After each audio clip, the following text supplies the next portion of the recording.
Imagine se um artista, né, plástico resolvesse fazer um quadro colocando o nobre relator na figura do menino lobo Mowgli, de uma maneira depreciativa, mal cheiroso. Será que ele ia gostar? Será que ele entraria na justiça para preservar a sua intimidade, a sua vida privada?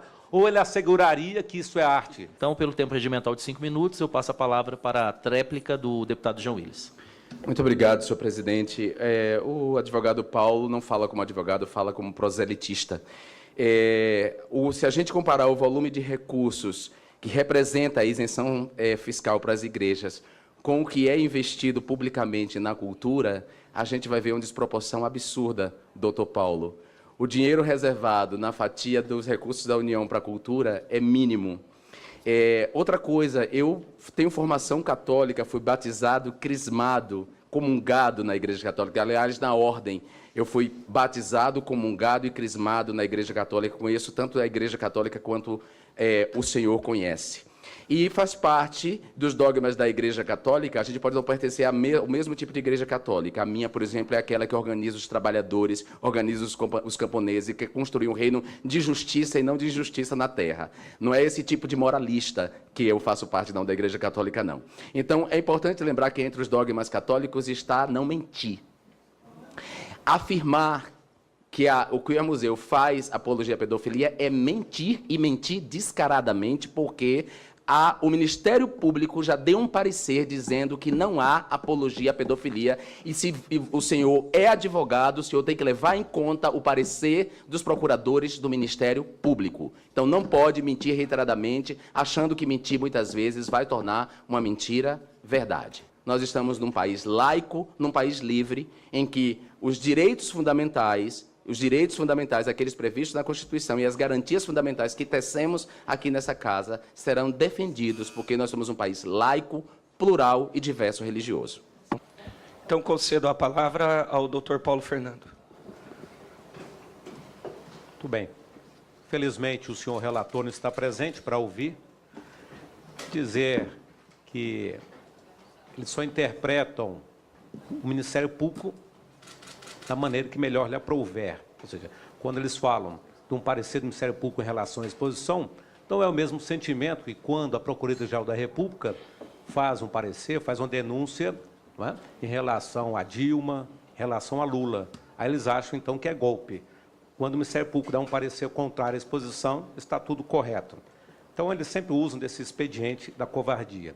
E dizer, novamente, em relação à unidade tributária, e é justo que a igreja o tenha, porque são as igrejas católicas, protestantes, espíritas em geral, é que tem os asilos. Não tem asilo público.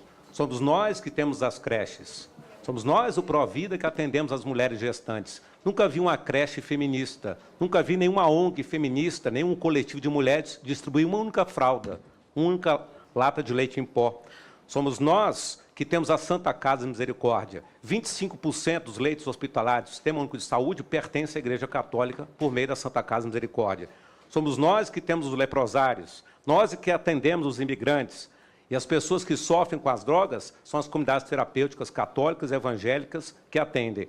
Não há um atendimento público do Estado. Quando o nobre deputado fala que o Estado é laico, sem dúvida, a Constituição assevera isso. Mas o Estado não é desprovido de sentimento religioso. O preâmbulo da Constituição traz que ela foi promulgada sob a proteção de Deus. O artigo 5º traz a liberdade religiosa. No inciso 7º fala da proteção aos locais de culto e às liturgias. E o que é a liturgia? Os ritos devem ser preservados. A doutrina deve ser preservada. E os dogmas devem ser preservados. A Constituição também fala do ensino religioso. Está lá? O Estado assegura a figura do capelão militar. Um padre, um sacerdote, um pastor, realiza um concurso público e vira capelão militar. E recebe o seu soldo de militar e é promovido e depois vai para a reserva.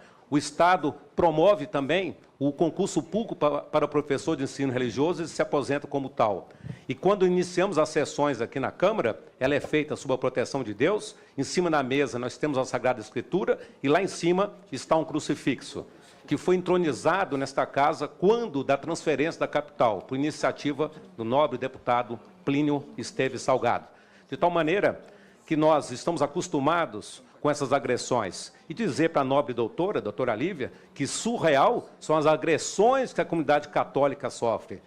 São sacrilégios que estamos acompanhando e que nós, por sermos maioria, também exigimos respeito. Se eles querem o respeito para as minorias das minorias, nós que somos a maioria. Porque o princípio democrático é a minoria fala, mas a maioria decide. Eles nunca querem aceitar o que nós decidimos. De tal sorte, dizer que muitas vezes, né, é onde o calo aperta, onde o calo dói. Imagine se um artista, né, plástico resolvesse fazer um quadro colocando o nobre relator na figura do menino lobo Mowgli, de uma maneira depreciativa, mal cheiroso. Será que ele ia gostar? Será que ele entraria na justiça para preservar a sua intimidade, a sua vida privada?